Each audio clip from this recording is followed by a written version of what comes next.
Thank you, Stu McMillan.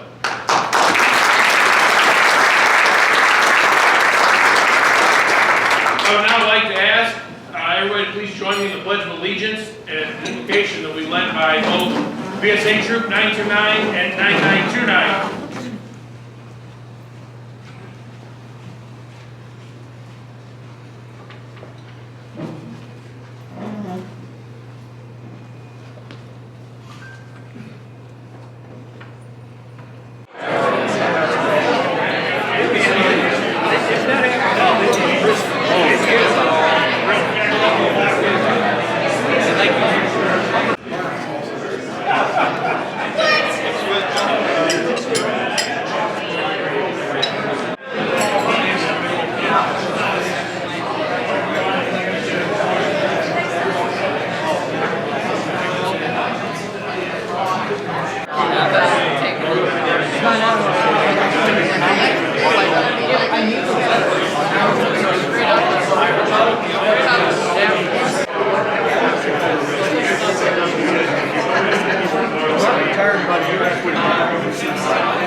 The only people that get this are the ones somebody thinks about. Yeah. Think about some people in MAAC. Yep. Yeah, that is the frustrating thing about the BSA is I don't. I bet so really have to keep reminding. Yeah, and I Now the boys are gone. They'll be going through that. Yeah, that's our other. A lot of times my wife always asks, like, I'll do stuff around the house, whether it's cooking, sewing, not cleaning, no, she's shaking her head, no. Little trivial things, but she'll always ask me, where did I learn how to do this? And 90% of the time my answer is Scouts.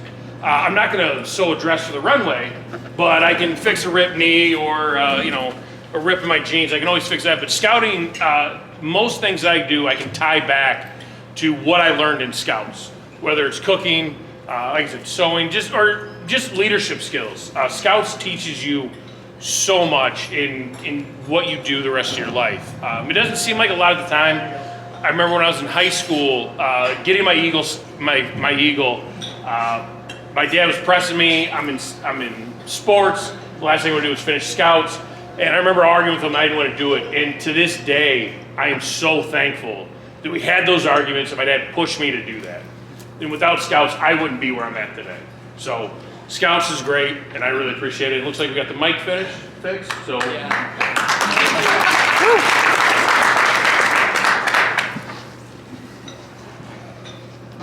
Hello,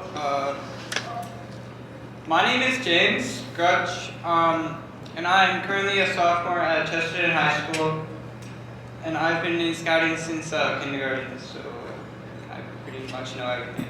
Almost.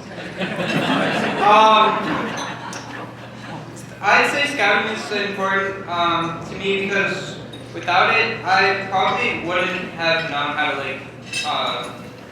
use a rowboat. I mean, it's just rowing, but if I fell out, how to save myself, or kayaking, or whitewater rafting, all that.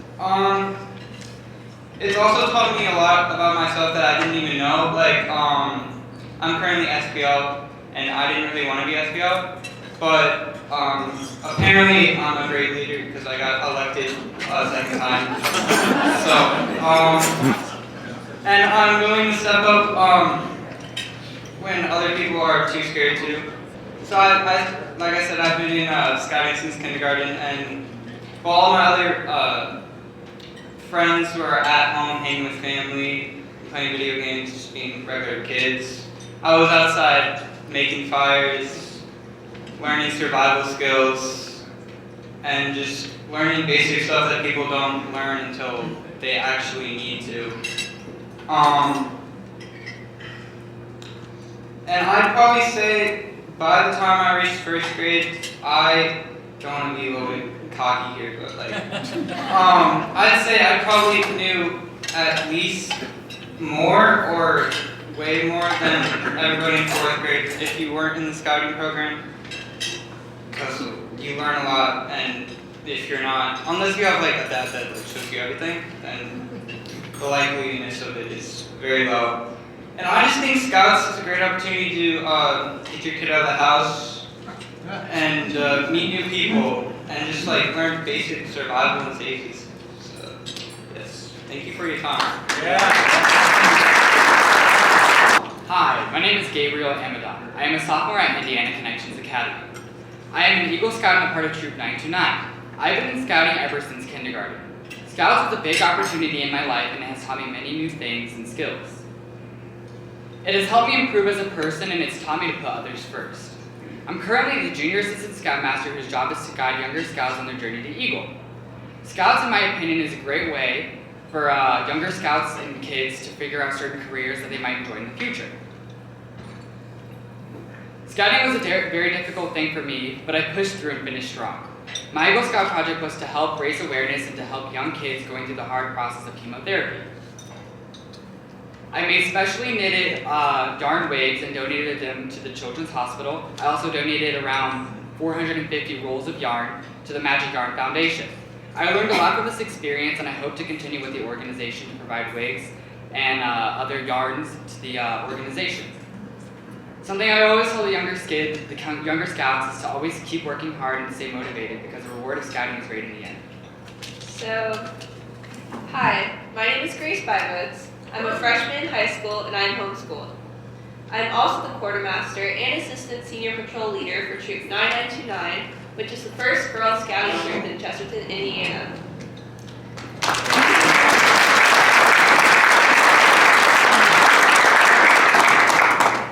I joined Scouting because the different skills that you develop as you rank up through the program are useful in everyday life, and also because the Scouting program can build great leadership qualities. Scouting for me has been really fun and I have learned a lot in the past 10 months that I've been involved in it. I've been able to learn and practice the Scout Law, which lists the attributes that a Scout should possess, such as being helpful, friendly, thrifty, reverent, and so on. I've also been able to develop other skills within the categories of cooking, camping, and orienteering. The different skills and thought processes that you are introduced to and practice in Scouts, such as learning to plan a balanced meal and then shop for it efficiently, or learning how to make a plan to keep yourself physically strong, are helpful in day-to-day life because they teach you how to independently take care of yourself. I am hoping that as I walk along the Scouting journey, I can learn and then challenge myself to be available and a valuable asset to others that are in need of help. Hi, my name is Madeline Richardson. I am a sophomore at Chesterton High School. I am currently part of a softball team, a dance team, a youth group, a private vocal student, and an assistant senior patrol leader of Troop 9929. Scouting for me is probably different from others. I have a personal background of seeing it work firsthand. My older brother Josiah became a scout in 4th grade and quickly advanced through multiple badges. He even earned his Arrow of Light and Super Scouter award in less than a year's time. With him paving ahead of me, I have had a great example of what scouting can be. My brother was ready to do an Eagle project, having all of his badges for the Eagle ring by the age of 14. He was made to slow down to obtain the following skills. Although this was needed, it almost cost him his Eagle ring. So coming full circle, I want to follow in my brother's footsteps and become a Marine. He has led the path for me and has shown me what being an Eagle Scout can do for any member of the military. He received a rank advancement, which also includes a pay raise. My younger brother, who is also a Scout, is autistic. It is great to have something that he and I can do together and know that he has somewhere to fit in. This is the only extracurricular activity he does. Knowing he is welcome gives my mom peace. This is a little glimpse into what Scouting has meant to me and my family. Thank you. Hello? Oh. My name is Kate Hughes. This year I am a sophomore attending Potter School. I am currently 2nd class and an assistant senior patrol leader in Troop 929. The reason why I joined this troop is because my friend was already a part of it. Plus, I was motivated by the thought of receiving the Eagle Scout rank. In the brief amount of time that I've been in this troop, I have experienced once-in-a-lifetime events. I was able to take part in a paging program at the State House with the House of Representatives. I was able to get certified by the First Responder Organization CERT. And I have the opportunity to work with an Eagle Scout to help create wigs for children going through chemotherapy. Moving on from the highlights, at a normal meet, all of the scouts will either split into patrols or stick together and proceed to work on valuable lessons, ranging from wilderness safety all the way to keeping yourself accountable on a daily basis. The lessons that I've taken away from scouting assist me more frequently than I thought they would. They have helped me get into a better personal schedule and overall keep me healthier than I was before I joined the troop. Overall, scouting is an amazing opportunity, and I recommend that every child should at least try it out. Thank you for listening. I don't have my phone, all right? I'm embarrassed to say that those scouts that came up here probably are going to do a lot better job than I'm doing right now. They will. And they have already. I'm just always amazed. I sit in on a couple Eagle Border reviews on a regular basis, and it's amazing to me how wonderful the scouting program resides in Porter County and LaSalle Council. And for that, I appreciate all the leaders that are out here that are guiding those boys and now girls. And I can't say enough about the program and what it does for the youth. But now, let's talk about our honoree.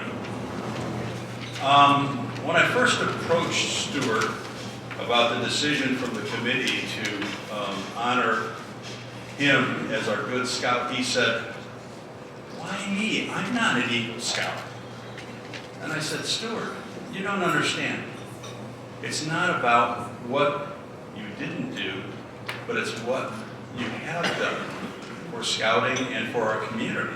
This is not just because of scouting, it's because of what the McMillans have done in our community, throughout the state, and even throughout the world." I mean, Stewart's got his hand in everything, and Catherine's right alongside of it. Because, right, Stewart, happy wife, happy life, right? Yeah. So, we were trying to figure out tonight when we first met. And I can tell you that I was here, at least with Stewart and Catherine when Ian was born. And that's been 20 years, Ian, right? And we used to get together on Saturday mornings at 7 o'clock in the morning. We called ourselves the 0700 Club. And we were supposed to be talking biblically, and Judge Clymer was involved in it, and several other people were here. And it got more involved in the current events along the way, and John 3:16 showed up every once in a while, and some stuff from Job, and I think one of the guys really liked Revelation, as I recall it, but we would get over that and go to Jimmy's, and we'd have breakfast at Jimmy's, and solve the rest of the problems we didn't have to. Now, my grandfather was fire chief in Lafayette, Indiana for 15 years, and he was fire inspector for the other 10, so I got the privilege when I would go down to Lafayette from Chicago once a month, because Mom and Dad were from Lafayette, and I would be able to go into the firehouse on my Saturday morning and pick up 2 pots from the pot machine. And one was a knee high and one was a root beer. And that's my first experience at being able to reach out in the fire service. And Grandpa was always called out every once in a while, and it was a real interesting experience. And then to have Stewart come in and now be chief is one of those miraculous things. But Catherine and Stewart, with their community foundation, with their foundation for the family, have done so many things. And I alluded to planes, trains, and automobiles a little bit because I've always been excited about planes, and Stewart happened to have a plane every once in a while, and we would go up to Oshkosh on a regular basis the last week in July and see what other toys we could pick up along the way. And thanks to Stewart's good tutelage, we were able to have some very interesting and exciting meals from folks in the Pilates group and several other jet places. And we had actually real nice seats for the fireworks and everything that was going on then too. So Stewart, when you look at your experience in scouting, and I know you told me early on that thanks to allergies, it didn't go very well at summer camp, as I recall.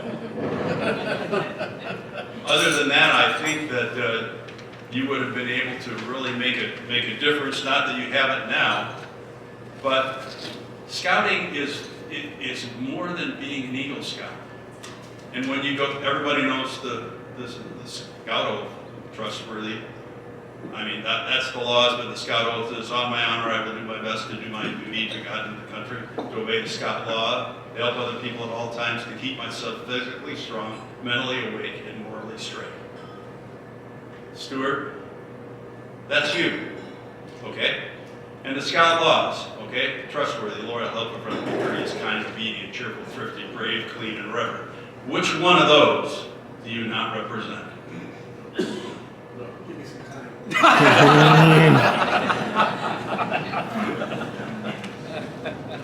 And I say planes, trains, and automobiles because the planes are done. The trains are. Does anybody remember where the old station used to be in Valparaiso on the other side of the street? Do you know why it got to the other side of the street at the career center? Let's see. I can't remember who was there all the time when they were pulling it across the railroad tracks. I was sitting in a lawn chair drinking an iced tea just to make sure we would go across it. And automobiles. We made many trips up to Oshkosh and Stewart's automobiles so that we could get up there and be able to see all the fantastic things that air power has to do with it. So Stewart, it's not that you're not an Eagle Scout, but in your heart you have scouting. And one last thing I'd like to talk about before we go on. About, 10 days ago or 2 weeks ago, we were out at the MAAC. Anybody who doesn't know what the MAAC is, raise your hand. Multi-agency Academic Cooperative. We have the privilege of being able to introduce the chairman of Explorer Post 911, Stewart McMillan.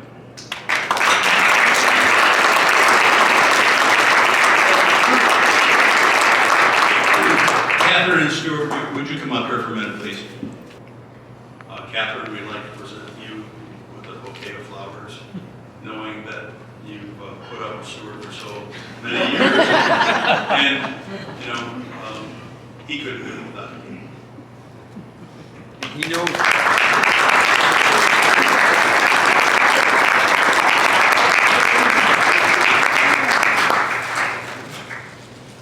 Jeff, you want to say something? Sure. 2 words, my friend. Stewart, congratulations, my friend.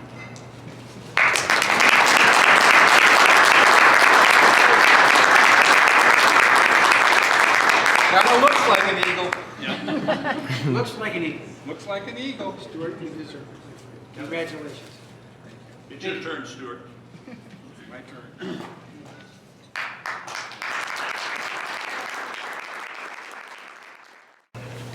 Thank you very much for this honor. I can say with absolute certainty that last year when I was here, when Jeff received this award, it would have never crossed my mind to be here tonight. I wanted desperately to be an Eagle Scout. My father was, and I told some folks there'd be a prop tonight. Well, I spent a couple hours looking for my father's sash, which in my mind's eye, I can see it in the box, but I couldn't find it. It meant a great deal to him, and I so wanted to follow in those footsteps. I looked all over the house, but I could not find it.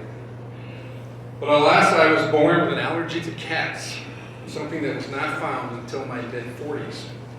There was a cat in my house from the day I came home from the hospital, and it kept me right on the edge of hay fever all the time. All it took was going camping and adding to the hay fever stuff to push me over the edge. My parents fetched me home from so many campouts I can't even count. It was disappointing not to make Eagle, but that is not to say that scouting did not have an impact on me. Brave, clean, and reverent. I'm thinking 2 out of 3 is pretty good. This coming weekend, I have the privilege of giving the commencement address at Purdue. I have found over and over that preparing for a talk is far more about educating the speaker than the audience. However, no talk I have ever done has caused me the amount of reflection that this particular one has. Next weekend, I will suggest several life lessons that have served me well, and one of them is integrity. Let me advise you against Googling integrity. It took me down a rabbit hole, as there are many, many ways it can be defined. I came upon this particular one, and it caused me to really pause and reflect. How do we identify a person of integrity, taking responsibility for their actions, putting others' needs above their own, offering to help others in need, giving others the benefit of the doubt, choosing honesty in all things, showing respect to everyone, and manifesting humility, being able to admit they're wrong. It was that last one that stopped me.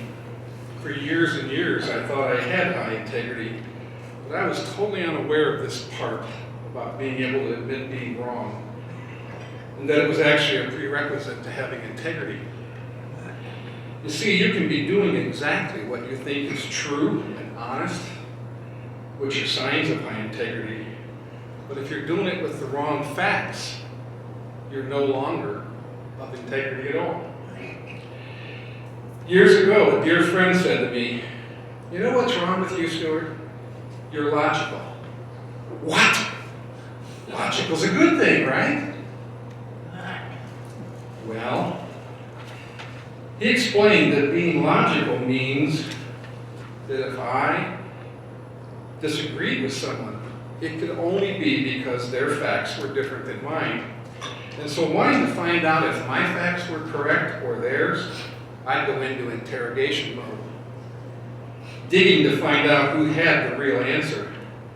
In general, that's a good thing to do, but when you're 6'6" and over 300, and we won't talk about how much over 300, I got my COVID-10. Interrogating becomes attacking pretty quickly, and it can be very intimidating and not productive. As I read down the list of attendees tonight, I saw so many names that have corrected my facts over the years, and I'd like to take a few minutes to acknowledge those folks. Some of them are not here, but if you see them, you can pass this on. To John Seibert, I was wrong about Valparaiso #1. I learned my lesson for #2. I came home from a trip that night, shined my lights on the poles standing out in the field. It was like a forest. And I said to myself, these guys are idiots. There's no way that 3,000 volunteers in 4 days are going to make anything out of this mess. I was wrong. To John Costas, I was wrong about the skating rink. It's been a tremendous success. And much to my amazement, my son has been a big user of it, only making it worse for me. To John Groth, I was wrong about saving and moving that wreck of a building, the train depot. I adamantly opposed saving that wreck. That is, until Bill Wellman told me about leaving that station to go to war, and how he thought at the time it was his last view of home. Thanks, John. To Mark Mazel, Aso Sikorsky. Somebody's got to walk. Cindy Hall. I was wrong about Ivy Tech. I thought it was a place where all the deadbeats that can't get into college go. And my son went there. I was totally wrong about this one too. I went from being totally and completely against putting a single penny of my money into the Valparaiso campus, and then became donor of the year and now a state trustee. So Cindy and Hansel, thank you. To Ed Charbonneau, Ed Soliday, Matt Murphy, Chuck Williams, John Costas, Mike Simpson, Ken Taylor, Tom Kruger, Gus Olympidus. I was wrong in giving money to people running for office was throwing money down a rat hole. Giving money to people that are willing to step up and serve is the only way that we get quality people in office. So thank you. To Nick Arnold and Mike Baird, I was wrong about the Boys and Girls Club just being a different name for subsidized daycare. You showed me through your commitment to the organization things I never would have seen on my own. It has become, as a result, one of my wife and I's favorite charities. So thank you. And to Barb Young and Bill Higbee, I was wrong about the need for a strong community foundation. Not only does it do great things for our community, it brings our community together for a common cause. It's something that Catherine and I have really enjoyed supporting. And to Fred McNulty, I was wrong that it would be weird or kinky or embarrassing to dress up as a woman for a roast of Bill Alexa. You talked me into it, and heck, I've done it several times since. Thanks, Fred.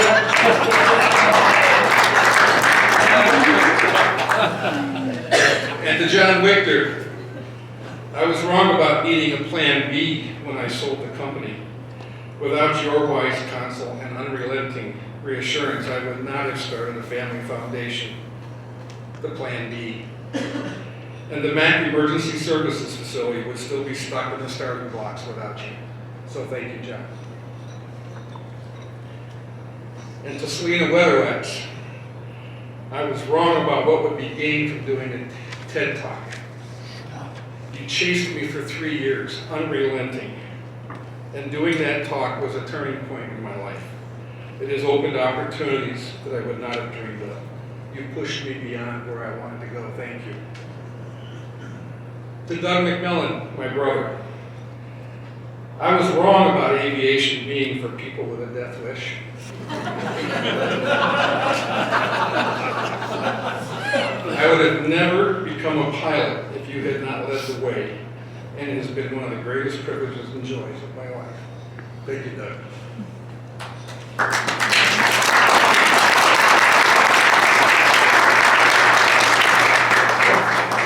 And to Alan Ava, my therapist, for those who don't know the name, I was wrong about what it was I was looking for in a true life partner. Without you showing me the errors of my reasoning, I would have passed up on my life partner, the love of my life, my bride of 34 years, Catherine.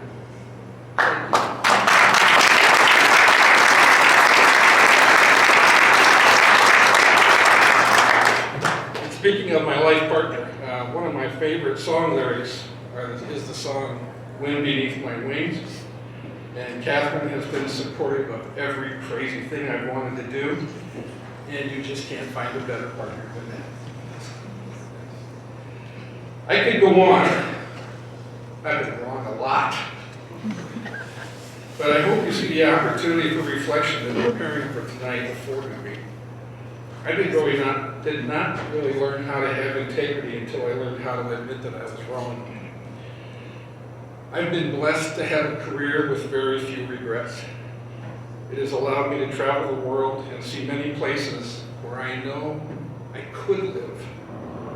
You can live about anywhere, but home is where your friends are, and I am proud to call Valparaiso my home. Even if I have to spell it on the phone all the time.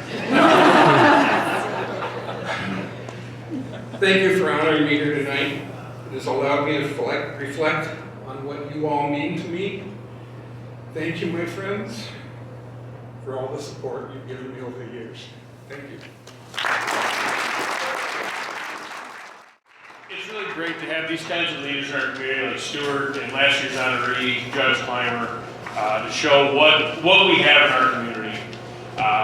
Through Chesterton, Portage, we have a great community right here. We're not big, but we are great.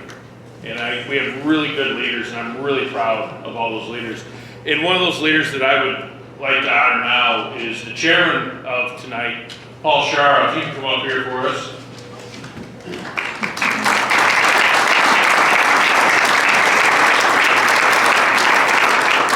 Token of our appreciation for leading us this year. We really appreciate it.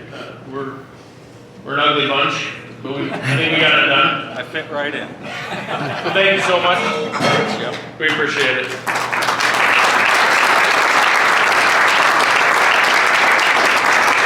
I'd like to thank all of you again for coming out tonight. And that is all I've got. John, if you'd like to come up, say a few words. All the envelopes, if you guys still have those, if you throw them on the center table, we'll come around and pick those up. We appreciate all your support and your time. Good afternoon, good evening. My name is John Carey. I'm the Scout Executive of the LaSalle Council, and I've had the privilege of actually living here. I moved here from Baltimore about 2.5 years ago. And I've talked to a few of you this evening, and I've mentioned, so you don't have a Baltimore accent. Well, originally I'm from Kentucky. I've been with the Boy Scouts for 21 years, and I've worked in Kentucky. I went to Maine, went to Maryland, and then I came here about 2.5 years ago. And as I mentioned to many of you over the course, actually the last 2.5 years, I've said, actually I love living here. It reminds me of home, which is Louisville, Kentucky. And it's not so much the geography, it's the people. I've said this story many times, that since I've lived here, you all are just wonderful. And I mean that. You know, the stories that we've heard from Stu and from so many of you tonight that I'll talk to Mr. Hoffman, you're in here, I heard your story. And it's amazing. And this is, oh, there you are, sorry. I did ask him, I heard you were a football coach, is that true? And he said, yes, he was. But the truth is, I really have enjoyed living in these communities, and being a part of these communities. My daughter, who's 10, my wife, they followed me all through these years of traveling on behalf of the Boy Scouts. And we are so blessed to be back here. I want to say thank you to a lot of people in this room, but I want to condense it. To the people who were on that committee, Paul, thank you for your leadership. To Judge Clymer, last year's honoree, who was a member of this committee. To all the committee members themselves, thank you. They're the ones who actually helped put this together and honor Stu McMillan. To the, there you go, you can do that.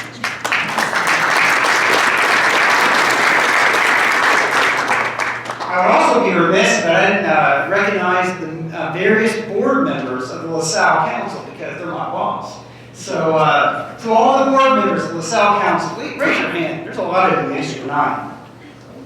Thank you.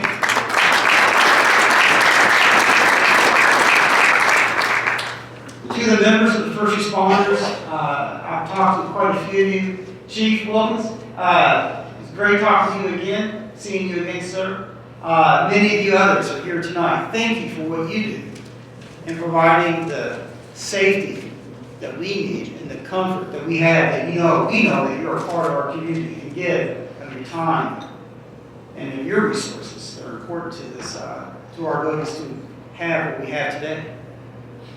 Finally, I want to say thank you to Stu McMillan, sir.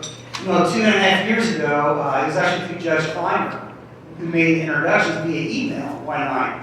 And he copied me when he introduced me to Stu. And then automatically Stu, that night, it was a Sunday night, believe it or not, I remember. And Stu McMillan followed up. And he told me the story about how his father was an Eagle Scout and how he wanted to be an Eagle Scout. And through that 2.5 years ago, he invited me to come to the MAAC. And I gotta admit, that place is amazing. Scouts on. I have told so many of my fellow scouters across the country about the MAAC and what it does, not just for first responders, but your vision of actually incorporating younger people to be a part of it. And that me as the Scout Executive of the LaSalle Council, I get to be a part of this.